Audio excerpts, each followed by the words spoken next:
when to pick the attendant, and when to pick, and all that, the Sunday school teacher. And in case the Sunday school teacher, the main Sunday school teacher will not be around, the assistant Sunday school teacher knows what to do.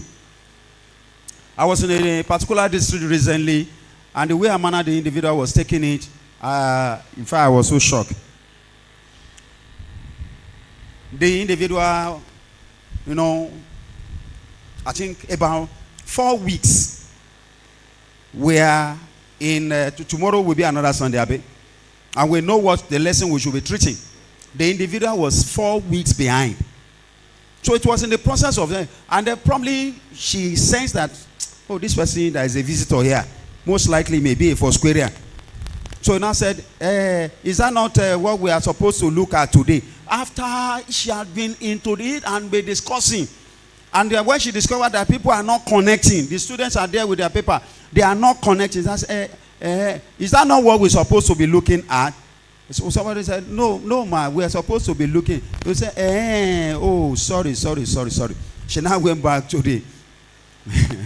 To me, if I have a course of talking to the senior pastor there, or the deal that very day, I will ask that person be changed. Because she has failed woefully. Because if it were to be a teaching practice, what do you expect to score? Fail. So therefore, if you are to build, these are the structures we have to put in place. But like I said, they have been reduced to routine. And the routine is that some teachers just come without adequate preparation. I was in the class one day, and somebody was saying, yes, what are we supposed to look at today? And then somebody said, yes, how do you understand it? How would they understand what you've not discussed? How would they understand what you've not discussed? You've not discussed with them to now begin to talk about asking questions, explaining. Because Sunday schools, like I was telling them in the church, I said, when I came into Foursquare as a teenager, my Sunday school time is time for me to ask questions.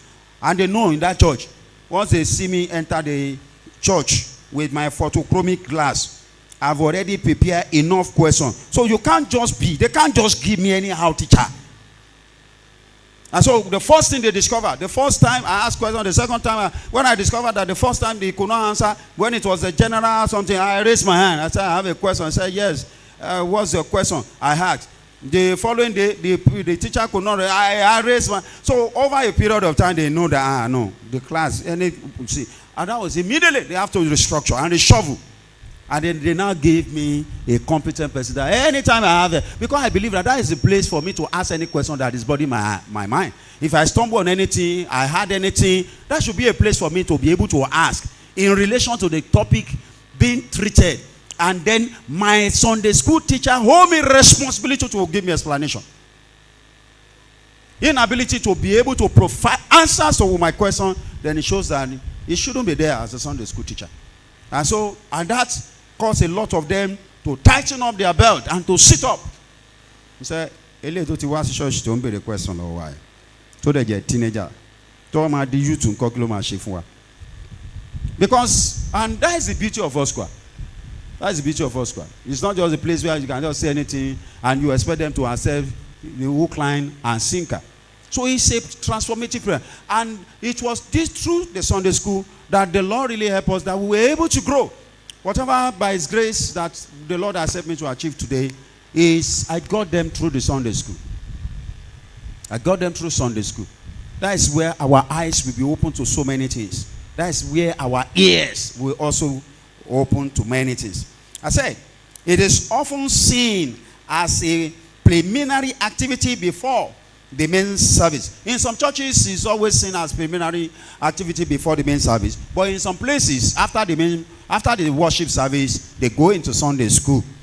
And I said, rather than the spiritual engine, we shouldn't see it as preliminary.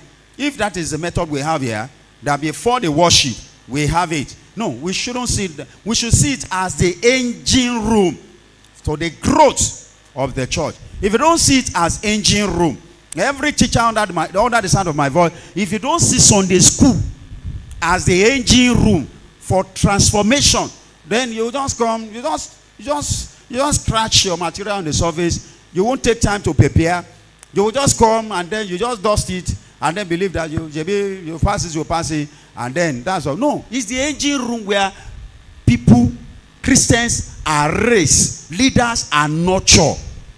So if you see it that way, then that's we expect that if we see it that way, then it will really affect so many things.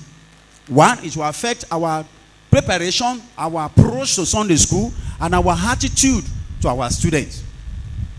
And because it's not like in a HR, in a corporate environment where you have the HR department that do annual appraisal. If it's a place where we do regular appraisals and then individuals are appraised on the level of their performance input and their output, then you'll discover that so many teachers will have been removed. But because we don't do that, that's why some individuals, they don't really. And in fact, in one of my own lecture notes in the seminary, I put it there that teachers should be changed every 2 years. No particular teacher should be there perpetually. They should be changed. In a situation where you have one teacher teaching, the person has been there for as long as like a Methuselah. See, there won't be room for improvement. There won't be room for improvement. And you're not going to children department and you just in the new Converse class, you may just be there and you may likely not be exposed to new things. There may not likely be anything that will motivate you to want to see things and life, the scripture from different perspectives. You just want to say, oh, just like old professors in universities, this is what we've been teaching as far as 1975, and we'll continue with the same old lecture. No, my friend, time has changed and things keep changing. And so when you move after 2 years to another class, then that will really expose you to a lot of things. And the dynamics in you, the uniqueness in you will be explored by others. If you are not unique, how will they get to know?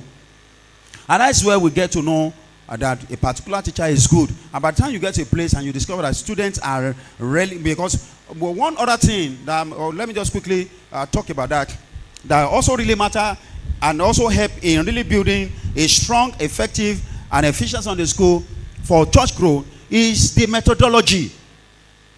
It's the methodology adopted by the teachers. Do we know the method we're using? Is it instructive? Is it interactive? Is it lecturing? If it's just lecturing, just pour it on their head. No time, no platform for them to interact. No contextualization or whatever you are. It's just like recently, see, during the exchange of pulpit. The exchange of pulpit. Beautiful. I love it. Last month, February. But one of the things I used to do is that any material from the national, I take time to digest. I don't just go and be reading the manual. But there are some